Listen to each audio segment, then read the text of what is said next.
अस्सलाम वालेकुम friends, welcome back to top smarties drama serial Darar. Shaheer Ahmad ने तो अपनी बेटी सज्जल की गोद में डाल दी। अब सज्जल उसके साथ क्या करेगी और शहीर से क्या डिमांड्स करेगी? वीडियो को मुकम्मल देखने से पहले आपसे रिक्वेस्ट है, चैनल पर न्यू हैं तो ज़रूर सब्सक्राइब कर दीजिए, साथ ही बेल का नोटिफिकेशन ज़रूर प्रेस कीजिएगा ताकि मेरी हर आने वाली वीडियो आप आसानी से देख सकें। फ्रेंड्स, नेक्स्ट एपिसोड्स में हम देखेंगे कि शहीर अपनी बेटी इरहा से छीनकर सज्जल की गोद में डाल देगा। इरहा बहुत कोशिश करेगी कि उसकी बेटी उससे ना छीनी जाए, लेकिन शहीर अहमद तो उसकी ज़िंदगी की आखिरी खुशी भी छीनकर सज्जल को सौंप देता है। जैसे ही उसने सज्जल की गोद में अपनी बेटी रखी, सज्जल तो नाक मुंह चढ़ाने लगी। उसे बहुत गुस्सा आया। उसके बाद जब उसे पता चला कि अब तो इरहा इस घर में नहीं रहेगी, इरहा इस घर से जा रही है, तब तो सज्जल बहुत खुश हो गई और बेटी से प्यार करने लगी जैसे कि उसकी सगी माँ वही हो। शहीर अहमद बिजनेस करते करते सब चीज़ों को बिजनेस के तरीके से ही डील करने लगा है। उसको लगता है कि बेटी की तरबियत भी एक बिजनेस डील ही है जो उसने सज्जल से कर ली। अब सज्जल को पैसे देगा, सज्जल को इस्तेमाल भी करेगा और साथ अपनी बेटी भी उसे कहेगा कि इसकी तरबियत भी करे। भला सज्जल उसकी तरबियत कैसी करेगी? जैसी खुद है वैसी ही तो करेगी। दूसरी तरफ हम देखें इरहा, उसे तो दौलत की कभी लालच रही ही नहीं।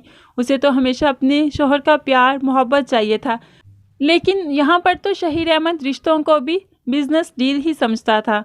इरहा से कहने लगा कि तुम यहाँ पर खामोशी से रहो, मेरे और सज्जल के रिश्ते से तुम्हें कोई तकलीफ़ नहीं होनी चाहिए, क्योंकि मैं तुम्हारे साथ इंसाफ करूँगा, तुम्हें हर सहूलत दूंगा।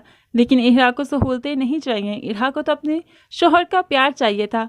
दूसरी तरफ सज्जल, जो कि अरसे की लालची है, जब वो देखेगी कि इरहा इस घर से चली गई, अब वो शहीर अहमद से डिमांड करेगी कि जैसे कि तुम्हारी बेटी भी मैं संभाल रही हूँ, मैं इसको भी पालूंगी, माँ का प्यार दूंगी, लेकिन बदले में अब तुम्हें मुझसे शादी करनी होगी।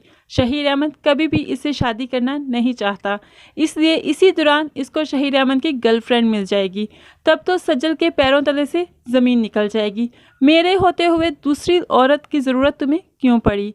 तब शहीर अहमद उसे साफ साफ बता देगा, जैसे इरहा के होते हुए मुझे तुम्हारी ज़रूरत पड़ी थी, इस तरह तुम्हारे होते हुए भी और औरत की ज़रूरत पड़ सकती है। यहाँ पर सज्जल और शहीर की बहुत ज़बरदस्त लड़ाई भी होने वाली है।